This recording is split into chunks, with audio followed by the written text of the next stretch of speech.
Hello दोस्तों, welcome to all. तो दोस्तों, इसमें हम क्या कर रहे हैं, आज हम मॉडर्न हिस्ट्री के कुछ इंपॉर्टेंट क्वेश्चन को डिस्कस करेंगे।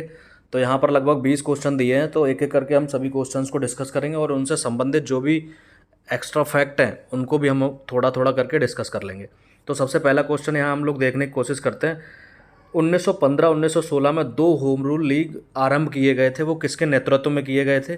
तो होम रूल लीग की बात जब आती है तो सभी जितने भी स्टूडेंट्स हैं उनको पता होगा, हमें तिलक और एनी बेसेंट के नाम याद आते हैं। तो यहाँ से हमारा जो आंसर होगा वो होगा नंबर फर्स्ट, तिलक और एनी बेसेंट। तो हमारा जो आंसर है वो तिलक और एनी बेसेंट हो जाएगा। तो इस तरीके से हम क्या कर सकते हैं, अपने क्वेश्चन के आंसर को पिक कर सकते हैं। अब नेक्स्ट वाला जो दूसरा क्वेश्चन है वो है, निम्नलिखित में से कौन होम रूल आंदोलन से नहीं जुड़ा था? ये भी मोस्ट इंपॉर्टेंट क्वेश्चन है क्योंकि कई बार पेपर्स में आ चुका है। तो इसको हम लोग सही से देख लेंगे जब हम नाम लेते हैं। देखिए, इससे पहले हम लोग डिस्कस कर चुके थे एनी बेसेंट और बीजी तिलक को। तो ये दोनों तो नाम जुड़े हुए मिलते हैं, और एक नाम आपको याद रखना है, और यहाँ पर जो नाम याद रखना है वो एस सुब्रमण्यम अय्यर। तो ये तीनों लोग क्या हैं, होम रूल आंदोलन से जुड़े हैं। जो नहीं जुड़ा है उसका नाम ये है, तो सी आर दास। तो हमारा आंसर क्या होने वाला है, सी आर दास होने वाला है। तो यहाँ से हम अपने आंसर को पिकअप कर सकते हैं। इसी तरीके से हम क्वेश्चन नंबर थर्ड की बात करेंगे। तिलक तथा एनी बेसेंट द्वारा चलाए गए होम रूल लीग को एक में मिला दिया था। मोस्ट इंपॉर्टेंट क्वेश्चन है, कई बार पेपर्स में आ चुका है। तो यहाँ से हम ध्यान रखेंगे जो 1918 है, 1918 हमारा राइट आंसर हो जाएगा, क्योंकि 1918 ईस्वी में ही क्या हुआ था, दोनों जो होम रूल लीग थे उनको आपस में मिला दिया था। तो यहाँ से हमारा आंसर निकल के आ जाएगा। इसी तरीके से हम आगे क्वेश्चन नंबर 4 को डिस्कस करेंगे। देखिए, हम लोग एक क्रम वाइज चल रहे हैं। तो ये जो दौर है वो 1914 से लेकर 1920 तक हम क्वेश्चन को डिस्कस कर रहे हैं। तो यहाँ पर क्या है, इस दौरान महात्मा गांधी भी राजनीति में सक्रिय हो गए थे। तो अब महात्मा गांधी संबंधित कुछ आंसर देख लेते हैं, हम लोग कुछ क्वेश्चन देखेंगे। तो यहाँ पर क्वेश्चन पूछ रहा है कि करमचंद गांधी कहाँ के दीवान थे? तो करमचंद गांधी सबसे पहले हमें पता होना चाहिए कौन थे। तो करमचंद गांधी महात्मा गांधी के पिताजी थे। तो कहाँ के दीवान थे ये? उपयुक्त सभी राज्यों के। तो हमारा जो आंसर हो जाएगा वो ये हो जाएगा, उपयुक्त सभी राज्यों के। ये क्वेश्चन आ चुका है, इसीलिए मैंने इसमें सीरीज़ में डाला है। तो क्वेश्चन नंबर 5 को डिस्कस करेंगे। दक्षिण अफ्रीका में रहने की अवधि में महात्मा गांधी ने किस पत्रिका का संपादन प्रकाशन किया था? तो जब ये दक्षिण अफ्रीका रहे थे, लगभग 21 साल तक महात्मा गांधी कहाँ रहे थे? दक्षिण अफ्रीका रहे थे। तो वहाँ पर भी उन्होंने बहुत सारी पत्रिकाओं का संपादन किया था। तो देखिए, ये जो पत्रिका का नाम है वो है इंडियन ओपिनियन। थोड़ा सा कन्फ्यूजन वाला क्वेश्चन है स्टूडेंट्स। अब यहाँ पर इंडियन लगा है तो आप लोग समझेंगे जो इंडियन है तो इसका जो संपादन है वो इंडिया में ही हुआ होगा, लेकिन इसका जो सही आंसर है वो यही होगा। पाँचवें का जो आंसर है वो इंडियन ओपिनियन होगा। आगे हम लोग देखते हैं क्वेश्चन नंबर 6। देखा, महात्मा गांधी दक्षिण अफ्रीका से भारत किस वर्ष लौटे थे? ये भी बहुत मोस्ट इंपॉर्टेंट क्वेश्चन है, क्योंकि ये भी कई बार पेपर में आ चुका है। उस दक्षिण अफ्रीका में रहने तो गए थे, 21 साल रहे थे महात्मा गांधी, लेकिन इसके पहले भी क्या है, महात्मा गांधी कई बार इंडिया आए थे।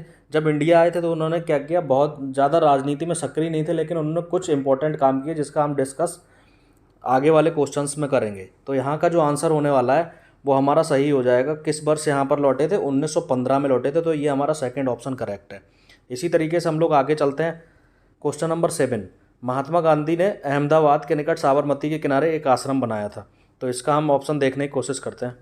तो स्टूडेंट्स, यहाँ से हम लोग समझ लेंगे कि यहाँ हम लोग क्या कर रहे हैं, मॉडर्न हिस्ट्री के कुछ इंपॉर्टेंट क्वेश्चन 1857 से लेकर 1947 तक, जब तक हम स्वतंत्र नहीं हो गए थे तब तक पूरी एक सीरीज मैं बना रहा हूँ, और इसमें लगभग 200 क्वेश्चन रहेंगे। तो हम लोग क्या कर रहे हैं, 20-20 क्वेश्चन करके डिस्कस कर रहे हैं। बाद में एक पूरा बड़ा वीडियो कंपाइल करके आपको दे दिया जाएगा, उसमें पूरा लगभग 200 क्वेश्चन का संकलन रहेगा। अगर आप कोई भी पेपर देने जा रहे हैं तो अगर वो आपने 200 क्वेश्चन देख लिए तो मैं समझता हूँ कि आपको बहुत ज़्यादा हेल्प मिलेगी। सारे क्वेश्चन यहीं से आते हैं, बस क्या है, लैंग्वेज का चेंज होता है थोड़ा सा। आप लोग अगर ध्यान से पढ़ेंगे तो आराम से इन क्वेश्चंस को सॉल्व कर सकते हैं। तो आगे हम लोग देख लेते हैं। महात्मा गांधी ने अहमदाबाद के निकट साबरमती के किनारे एक आश्रम बनाया था, उस आश्रम का क्या नाम था? तो यहाँ से हम लोग याद रखेंगे सत्याग्रह आश्रम था। बहुत मोस्ट इंपॉर्टेंट ये क्वेश्चन है। ये सारे क्वेश्चन बहुत मोस्ट इंपॉर्टेंट है, कई बार क्वेश्चन पेपर्स में पूछे जा चुके हैं, इसीलिए ये पूरी एक सीरीज चलाई जा रही है। तो इसको अगर आप ध्यान से पढ़ेंगे तो ये आपके लिए बहुत ज़्यादा हेल्पफुल हो सकते हैं। आगे लिखा है, गांधी जी दक्षिण अफ्रीका में कितने वर्ष रहे थे? तो इससे पहले भी मैं आपको बता चुका हूँ, अभी मैंने जस्ट बताया था कि गांधी जी कितने वर्ष रहे थे, 21 वर्ष रहे थे। तो यहाँ से हमारा जो आंसर हो जाएगा सही, वो 21 वर्ष होगा। इससे आगे हम लोग क्वेश्चन का डिस्कस कर लेते हैं। गांधी जी ने निम्नलिखित भारतीय राष्ट्रीय कांग्रेस के अधिवेशन कौन से अधिवेशन में सर्वप्रथम भाग लिया था। देखिए इससे पहले ही मैं बता चुका हूँ, गांधी जी 21 वर्ष तक कहाँ रहे थे, दक्षिण अफ्रीका रहे थे। दक्षिण अफ्रीका रहकर उन्होंने इंडियन ओपिनियन और कई सारे फिनिक्स मॉल की स्थापना दक्षिण अफ्रीका में की। लेकिन इस बीच क्या हुआ, 21 साल के दौरान ये भारत में आते जाते रहे और ये बात चल रही है कि कब कांग्रेस में अधिवेशन में भाग लिया। तो यहाँ हमारा आंसर सही होने वाला है, कोलकाता अधिवेशन। देखिए यहाँ से हम अपने आंसर को इस तरीके से पिकअप कर सकते हैं। ये देखिए हमारा जो सही आंसर होने वाला है वो है कोलकाता अधिवेशन 1901। देखिए आप लोग थोड़ा सा कन्फ्यूजन में होंगे क्योंकि 1915 में महात्मा गांधी क्या हुआ, भारत वापस आए थे। लेकिन उससे पहले 1901 में महात्मा गांधी भारत में आए थे और वहाँ पर एक कांग्रेस अधिवेशन चल रहा था 1901, तो उन्होंने उसको अटेंड भी किया था। इसीलिए ये क्वेश्चन बार बार पूछा जाता है, तो यहाँ से हम लोग इसको याद रखेंगे। आगे नेक्स्ट क्वेश्चन हम लोग डिस्कस करते हैं, गांधी जी के राजनीतिक गुरु कौन थे। बहुत कॉमन क्वेश्चन है, कई बार पेपर्स में आ चुका है, मुझे लगता है कि हर दूसरे साल रिपीट होता है ये क्वेश्चन।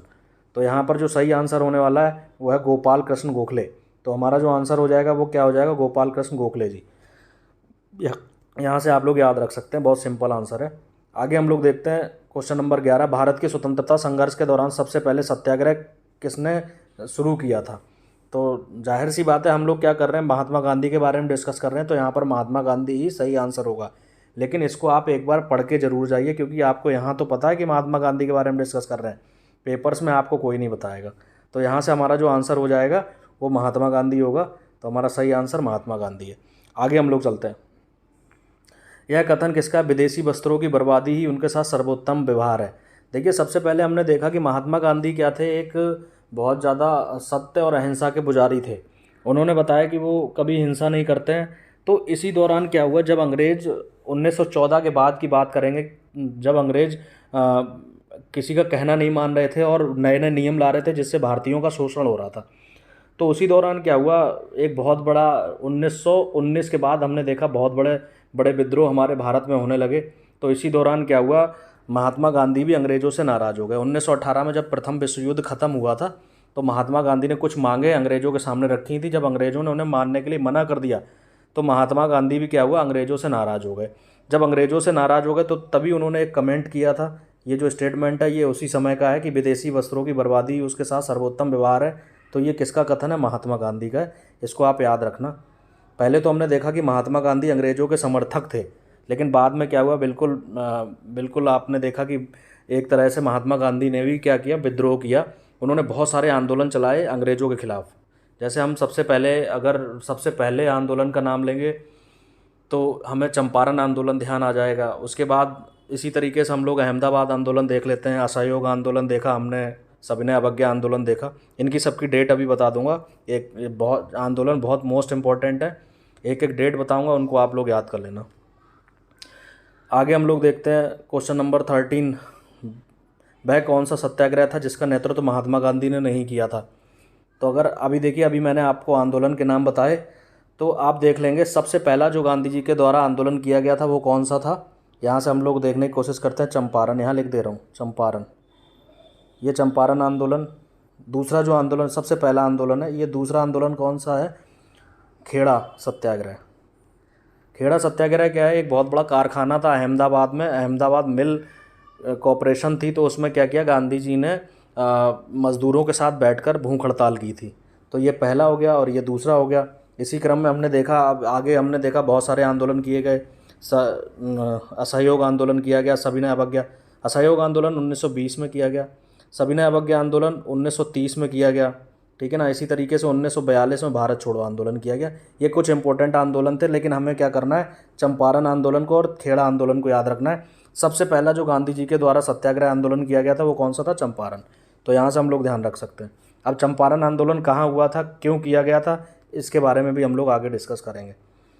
तो यहाँ से हमारा जो आंसर होने वाला है वो कौन सा है, वह कौन सा सत्याग्रह जिसका नेतृत्व महात्मा गांधी ने नहीं किया था। हमारा जो आंसर है वो होगा बारदोली सत्याग्रह। तो बारदोली सत्याग्रह के साथ किसका नाम जुड़ा है, आप लोग बता सकते हैं। बारदोली सत्याग्रह में जो नाम जुड़ा है वो किसका, सरदार वल्लभ भाई पटेल, सरदार वल्लभ भाई पटेल। बहुत इंपॉर्टेंट नाम है, आपको पता होगा। थोड़ा सा स्टूडेंट जगह कम है इसलिए मैं यहाँ लिख नहीं पा रहा हूँ, आप लोग समझ जाइए बस। आगे हम लोग चलते हैं क्वेश्चन नंबर 14 की तरफ। महात्मा गांधी को सर्वप्रथम राष्ट्रपिता किसके द्वारा कहा गया था? अपने आप में बहुत मोस्ट इंपॉर्टेंट क्वेश्चन है।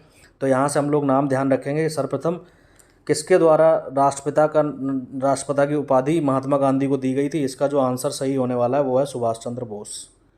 देखिए ये कुछ इंपॉर्टेंट क्वेश्चन है, इनको आप, मैं समझता हूँ एक बार अगर सही से आपने इस पूरे लेक्चर को देख लिया तो आप आराम से याद कर सकते हैं, कोई ज़्यादा कठिन आंसर नहीं है। आगे हम लोग देखते हैं क्वेश्चन नंबर 15।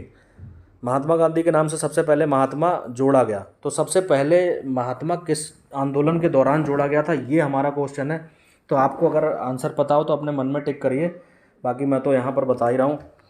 तो यहाँ जो हमारा आंसर सही होने वाला है वो है महात्मा गांधी का सबसे पहले जो महात्मा जोड़ा गया था वो था, इस क्वेश्चन में थोड़ा सा डाउट है और इसका जो आंसर है वो आई थिंक मेरे ख्याल से इसका जो आंसर है वो होना चाहिए आपका चंपारण सत्याग्रह के दौरान।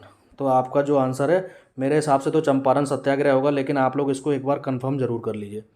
यहाँ का जो आंसर है वो चंपारण सत्याग्रह आंदोलन के दौरान ही होगा। इसको एक बार थोड़ा सा कंफर्म कर लीजिए, जिस भी स्टूडेंट को पता हो वो कमेंट बॉक्स में ज़रूर टिक कर दे, बाकी मैं भी इसको देख लूँगा। आगे वाला क्वेश्चन हम लोग देखते हैं। स्वाधीनता आंदोलन के दौरान महात्मा गांधी के करीबी मित्र थे, ये बहुत इंपॉर्टेंट क्वेश्चन है। इसका जो आंसर होगा वो है रेवरेंड चार्ली एंड्रूज। एंड्रूज का नाम बहुत से लोगों ने नहीं सुना होगा क्योंकि ये इनका नाम ही देख के लग रहा है कि ये एक अंग्रेज़ थे। तो यहाँ पर क्या है, ये एक अंग्रेज़ थे लेकिन ये भारतीय बनने के पक्ष में थे, भारतीयों के समर्थक थे। तो जब भारतीयों की हालत इन्होंने देखी तो ये गरीबों के बहुत बड़े सहायक थे। जब सहायक थे तो गांधी जी ने जब ये चीज़ देखी तो इन्हें एक उपाधि दी गई थी। उस उपाधि का नाम मैं लिख दे रहा हूँ स्टूडेंट्स। इनकी जो उपाधि थी वो थी दीन बंधु। कई बार क्वेश्चन आया हुआ है ये कि दीन बंधु की उपाधि महात्मा गांधी ने किसको दी। तो यहाँ से आपका नाम, यहाँ से जो आंसर होगा वो चार्ल्स एंड्रूज होगा। इसी तरीके से हम लोग आगे देख लेते हैं क्वेश्चन नंबर 17। क्वेश्चन नंबर 17 में कह रहे हैं कि महात्मा गांधी ने अपना पहला सत्याग्रह शुरू किया था। इससे पहले भी मैं आपको बता चुका हूँ, सबसे पहला जो सत्याग्रह शुरू किया गया था वो कहाँ शुरू किया गया था। सबसे पहला सत्याग्रह था चंपारण आंदोलन, लेकिन दूसरा जो सत्याग्रह था वो कौन, मैंने दूसरा आपको बता दिया था, मज़दूरों को कम वेतन दिए जाने के विरुद्ध में। तो यहाँ से हमारा जो आंसर होने वाला है वो है मज़दूरों को कम वेतन दिए जाने के विरुद्ध। तो ये हमारा आंसर सही हो जाएगा। उसी तरीके से हम क्वेश्चन नंबर 18 की जब बात करेंगे, चंपारण में तिनकटिया प्रथा का क्या तात्पर्य था। तो तिनकटिया प्रणाली को समझना पड़ेगा हमें, क्योंकि ये क्वेश्चन यहाँ से कई बार आ चुका है। तिनकटिया प्रणाली क्या होती है ये मैं आपको यहाँ से बता देता हूँ। अंग्रेज़ जो थे, अंग्रेज़ों ने क्या है, चंपारण के जो किसान थे उनसे एक बॉन्ड भरवा लिया था, या उनसे कुछ इस तरीके से एक शर्त रखी थी कि आपकी जो भी खेती होती है उसके 3/20 भाग पर हमें क्या करना है, आपको क्या करना है, नील की खेती करनी है। तो यहाँ जो हमारा आंसर होने वाला है ये 3/20 भूभाग पर नील की खेती करना, ये था चंपारण सत्याग्रह में जो हमने देखा, ये थी तिनकटिया प्रणाली। तो यहाँ से कभी कभी क्वेश्चन ऐसे पूछा जाता है, तिनकटिया प्रथा क्या है। तो तिनकटिया प्रथा क्या है, 3/20 भाग पर नील की खेती करना है। कभी कभी तिनकटिया का जो शाब्दिक अर्थ है वो भी पूछ लिया जाता है। तो कभी कभी आंसर इस तरीके से भी दिया जाता है कि 3/20 भाग को अंग्रेज़ क्या कहते थे। इस तरीके से आपको ध्यान रखना है, तिनकटिया प्रणाली का जो आंसर है वो ये 3/20 भाग पर ये नील की खेती कराना है। इसी क्रम में आगे चलते हैं हम लोग।